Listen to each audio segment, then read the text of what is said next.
आप सभी को मेरा प्रणाम, अभिनंदन। योग दर्शन के समाधि पाद के 31वें सूत्र की आज चर्चा करेंगे। सूत्र है दुख दोर्मनस्य अंग में जयत्व श्वास प्रश्वास विक्षेप सहभूव। ये जो 5 नाम इसमें दे रखे हैं, दुख दोर्मनस्य अंग में जयत्व श्वास और प्रश्वास, ये 5 उपविघ्न हैं।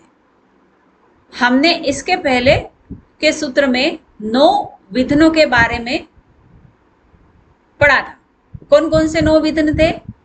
व्याधि, स्त्यान, संशय, प्रमाद, आलस्य, अविरति, भ्रांति दर्शन, अलब्ध भूमिकत्व और अनवस्थितत्व।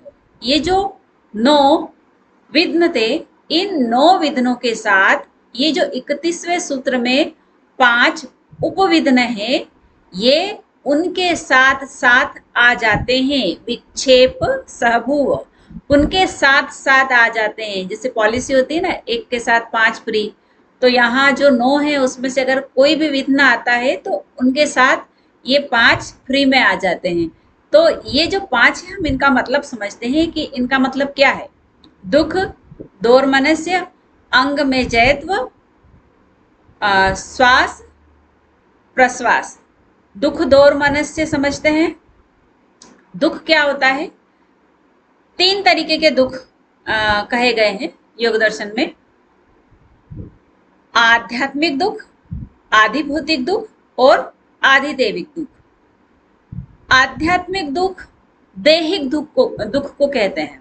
मतलब जो हमारी देह के अंदर ही उत्पन्न हो रहे, उसका रीजन हमारी आत्मा से ही है। चाहे वो शारीरिक हो, चाहे वो मानसिक हो, बुखार हो, सर्दी हो, जुकाम हो, या कोई स्ट्रेस, एंजाइटी या कोई भी मानसिक बीमारी हो, शारीरिक बीमारी हो, तो वह आध्यात्मिक दुख।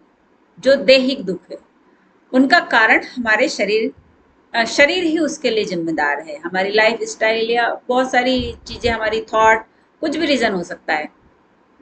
और जो दूसरे तरीके का दुख है वह है आधिभौतिक दुख। आधिभौतिक दुख को ऐसे समझिए कि उन दुखों का कारण शरीर, हमारा शरीर जिम्मेदार नहीं है।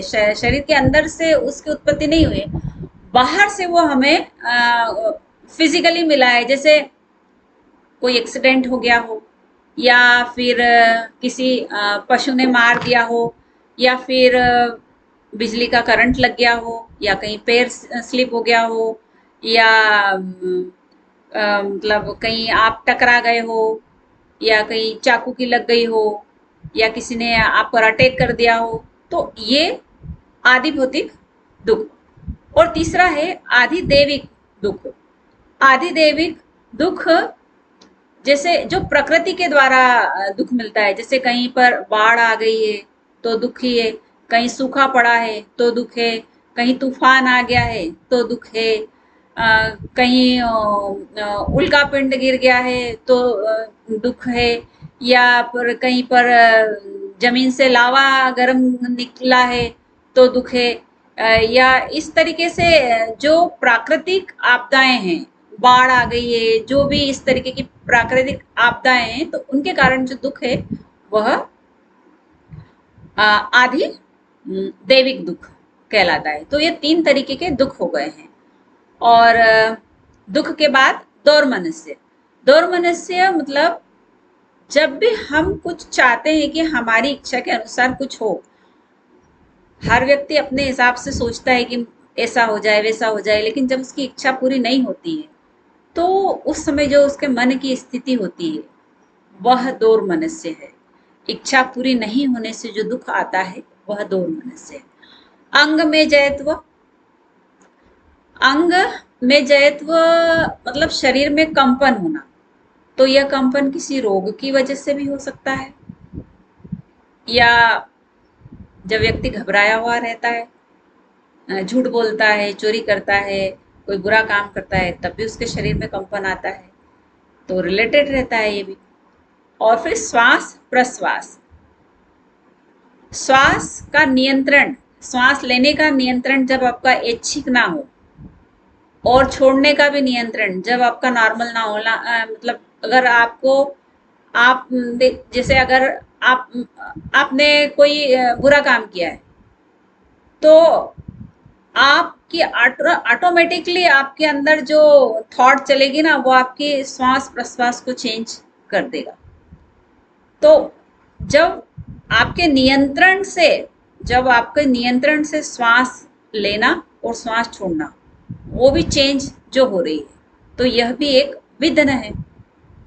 तो जो 9 विघ्न है, उनके साथ यह 5 उपविघ्न कहे गए हैं। ये उपविघ्न को आप ऐसे भी समझिए कि जब भी कभी कोई विघ्न आएगा जीवन में, तो ये 5 उपविघ्न माइक्रो लेवल पर ही सही, लेकिन इनको फिल किया जा सकता है। इसलिए कहा गया है कि जो 9 विघ्न हैं, उनके साथ में ये उपविघ्न विक्षेप सहभुव साथ साथ आ जाते हैं। आई होप आपको अच्छे से समझ में आया होगा। करे योग रहे निरोग। अभिनंदन।